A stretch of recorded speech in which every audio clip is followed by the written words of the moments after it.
Welcome to Talmudic Treasures. Today we're learning Nedarim, page 24, which discusses a situation where a person makes a neder, a vow against his friend, and says that I will not be able to derive any benefit from you if you will not accept a substantial gift on behalf of your child.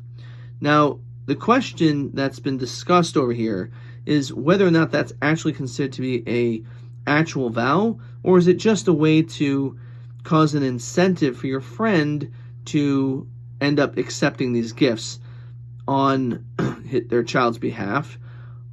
Or is it possible that, again, it's really a true vow, and therefore he, in fact, would be forbidden to him? Now, the Talmud over here tells us the mindset as to why a person would actually make such a statement. And he says, because I am not like a dog. I don't want to be treated like a dog. What does that mean, at least in this context? In this Talmud, it tells us that what he means is that a dog receives but never gives. He says, I don't want to have a relationship like that, where you're constantly giving me things, and I'm never able to reciprocate and give anything back to you or to your child. And therefore, I meant what I said, that I'm going to end up considering this a valid vow because I want you to be able to accept something on your child's behalf. And on the opposite side as well, if a person would say that I want to receive something from you, a person could also say that that means something, that it's an actually valid vow, because a person can say, I'm not a king.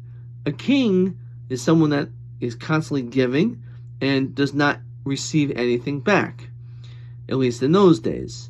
And therefore, because I am giving to you all the time, I want you to reciprocate and give something back to me or to my child, and therefore the vow is valid.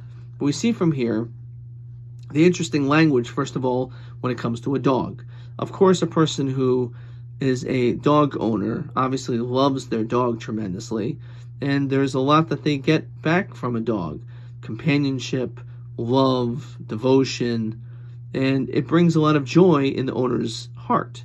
But at the same time, that dog is not actually giving you anything of any monetary value. You're constantly feeding the dog. You're the one that's taking the dog for a walk. You're the one that's bathing your dog, taking your dog to the vet. All these things are things that is really one-sided. You, the master, are providing for your dog. The dog is not giving anything back. And when it comes to a relationship, a healthy relationship, the Talmud here is telling us that it should be reciprocal. It's not that you should be the one who is constantly receiving. At the same time, you should not be the one who's constantly giving. If you're in a relationship, first of all, that all you're doing is taking and taking, that's not a healthy relationship. And it's also not fair for that other party that that's all is going on, is they're constantly giving and never get anything back. Certainly when it comes to a relationship, it should be unconditional love.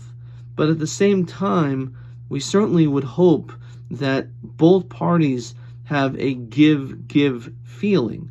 So even though a person may be giving unconditionally, you would hope that the partner has a similar feeling and is also going to be giving back to the other party just the same. And therefore the Talmud here is telling us this is how any relationship should be, not just a marriage, not just with one significant other, but also with friendships. If you're in a relationship in which you're constantly giving and the person is constantly asking you for things, but they're not giving you anything back, that's not a great relationship. Which some people debate when it comes to dating, if the man should be the one that pays constantly for the meals. And that certainly is possible the first time, the first few times.